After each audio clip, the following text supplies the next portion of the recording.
Welcome to The Record Show, your virtual spin around the vinyl industry. Brought to you by Radio Wasteland Records. Yes, Midland has a record store. Here's your host, Jim Gleason. Well, greetings from the Wasteland, and welcome to another edition of The Record Show. We have got an allergy-addled one headed your way today, so if you hear me coughing and sputtering, just thank the tree pollen and buds. Coming up here in a little bit, we will end the mystery surrounding the sealed John Lee Hooker Travelin' album and let you know what we found inside. Plus, I'm going to clarify my personal standings on sealed albums. But first, we're going to take a quick check of the highlights of this week's new releases. Ken, unfortunately, was unable to make it this time around, so we'll handle things ourselves. Well, starting off, we've got something pretty big from the Rolling Stones. This is a 4 LP set called Live at the El Mocambo. Now, what makes this very interesting is the fact that this is a very bootlegged Rolling Stones album, a performance from a small Toronto club, basically just a 300-seat facility, from 1977. Now, back then, the band did a pair of legendary club performances on March 4th and 5th. The secret 1977 shows had the band billed as the Cockroaches and billed them as opening up for the then huge Canadian band April Wine. But as it turned out, April Wine was the opening act for the Rolling Stones. So finally, in its first official release, Live at the El Mocambo mixes the band's two-night performance. It features the full set from their March 5th show, plus 3 bonus tracks from the March 4th gig. An article I read on this saying that the March 4th show, the first night, the band was not quite on mark, and they kind of had to get themselves back up to speed, but the March 5th, the second show, was the much better of the two. So now we get the best of both worlds.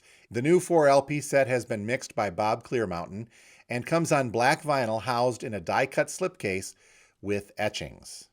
New stuff also this week from the Black Keys. Our description says this captures a number of first takes from the studio, and the band harkens back to the stripped-down blues rock of their early days, making music together in their Akron, Ohio basements. Now, this album is being released on black vinyl, but also an indie-exclusive white vinyl version, which we were told earlier this week would be severely rationed going to the store, so it's anybody's guess how many of those that we'll get. But our description says that the white vinyl indie exclusive was strictly limited to just 4,982 pieces. Sounds like a random number, but that's what we're going to get. So look for the Black Keys on white vinyl, if you can find one, or their normal black vinyl release. There's also a big question mark on another new release this week, this one from Slipknot, and the album is called Iowa. Double translucent Coke bottle green vinyl. Iowa is the second studio album by Slipknot, released originally in 2001. Now, the question marks that I mentioned is the fact that this looked like this was being released on this Friday, but I am showing that there may be a delay, at least in some cases, getting to the stores in time. So we'll just have to keep our fingers crossed and hope that we're able to get a hold of that here at our store, but maybe you'll see it at a record store near you. There's a new compilation on the way this week from Berlin. This is called Metro, the Greatest Hits, and this is coming on either pink vinyl or silver vinyl. So fans of that 80s new wave, this includes Berlin's smash hit singles Sex, I'm a, Metro, and Take My Breath Away, along with what's being called some daring club-ready remixes by Sig Sig Sputnik, Mission UK, and Rosetta Stone. Also on the reissue front, something from Bad Brains. This is their self-titled debut studio album, recorded in 1981 and released on, well, back then, cassette only. Many fans refer to this as the yellow tape because of that cassette's yellow packaging. Here's also an interesting one on the Pink Floyd side of things. This one's called Animals Reimagined, a tribute to Pink Floyd, and looks like this is either coming on pink or clear vinyl. Now, this is a companion to last year's highly acclaimed project that gathered an all-star cast of classic, prog, and art rock musicians to recreate Pink Floyd's ambitious 1977 album Animals. This includes performances by jazz rock guitar legend Al Di Meola, psych rock godfather Arthur Brown, drum master Billy Cobham, UFO's Vinnie Moore, and Bauhaus's David J., Our description says that each track of this groundbreaking work has been completely reimagined with modern production flourishes and tasteful musical additions while staying true to the original album's subtly complex composition. So this is actually the third in a Pink Floyd Reimagined series, and we were kind of waiting for this one to come out. We'll do a segment on all three of these reimagined Pink Floyd albums coming up on next week's record show. Finally, on the not-so-new release front, this one was actually due for release back in April, the end of April, but now it looks like we're finally getting our copies here at the store, although they seem to be very limited. This is Daniel Johnson's Hi, How Are You? This is a vinyl LP pressing of the legendary 1983 album, which was originally recorded on a boombox and released on cassette. Hi, How Are You? The unfinished album was the sixth self-released musical album by singer-songwriter Daniel Johnson, recorded in September of 1983. I've got to do a little bit more research on this, but I'm seeing a lot of folks talk about this, and this is one that got under my radar, so we'll give it a listen and report back to you guys what we think. But again, this was due for release last week, but it looks like it's finally making its way to some stores that didn't get it then. So that is a quick check of the highlights of this week's new releases coming to an independent record store, hopefully this week near you. So last week on the record show, we told you about the little bit of a dilemma we were facing regarding this John Lee Hooker album, Travelin'. Came into the store sealed, but the Discogs information wasn't quite clear based on just the cover and back cover alone to help us positively identify which pressing this was. Now, I had to approach this from the standpoint of a record seller. If this was an original pressing, it was going to be worth somewhere in the neighborhood of $100, $150.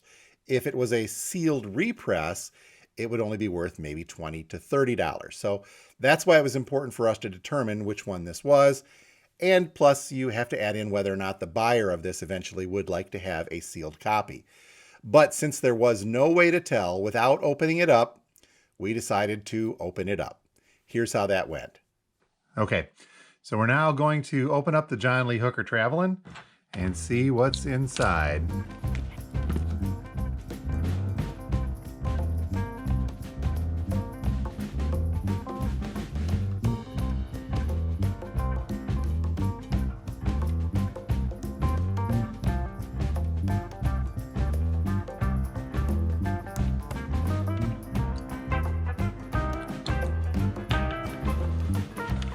All right, here we go.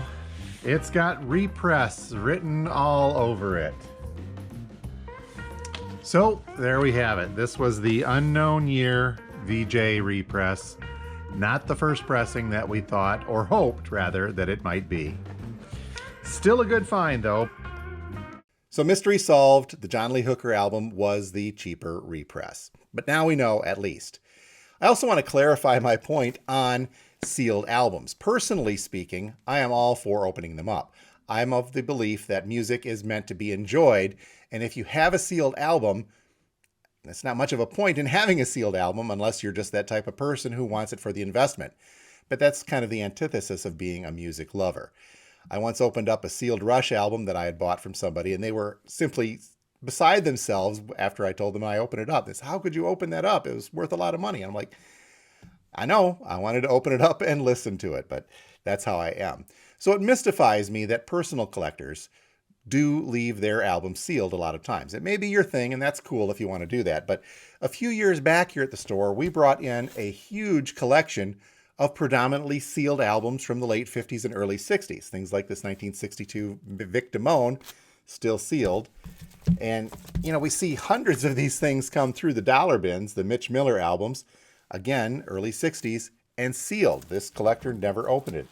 And then finally, this real bizarre one from Conrad Janis, still has the 1 cent tail tag on there, still sealed. Big band from 1962 as well. Side note, by the way, Conrad Janis played the father on Mork and Mindy, Mindy's father. So if you are selling records, obviously, as a record store owner, I want to sell sealed vinyl to people who want to either collect or be the first one to open up that piece of vinyl that hasn't, in some cases, been seen or heard since the early 60s. We're talking 50, 60 years for a lot of these albums. have never seen the light of day. So being the one to open that up and knowing that you're the first person to see that vinyl inside is actually kind of cool. So from that standpoint, I like selling sealed albums, but only when I can specifically identify what they are. Little hint, this one just came in sealed, but I can tell exactly which one this is because it has a little record club insignia on the back. So watch for this one for you folks down the line. I am going to leave this one sealed, by the way, and we'll move it to someone here in the store so they can have the joy of opening it up.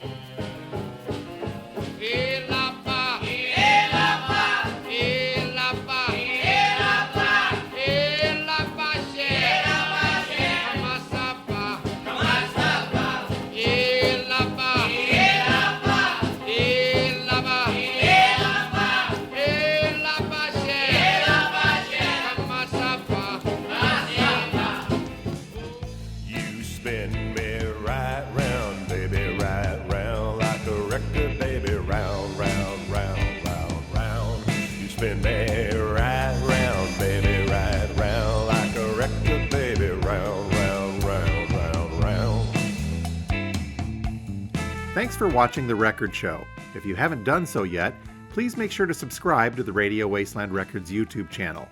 And be sure to hit that notifications bell so you'll be alerted every time we upload new content.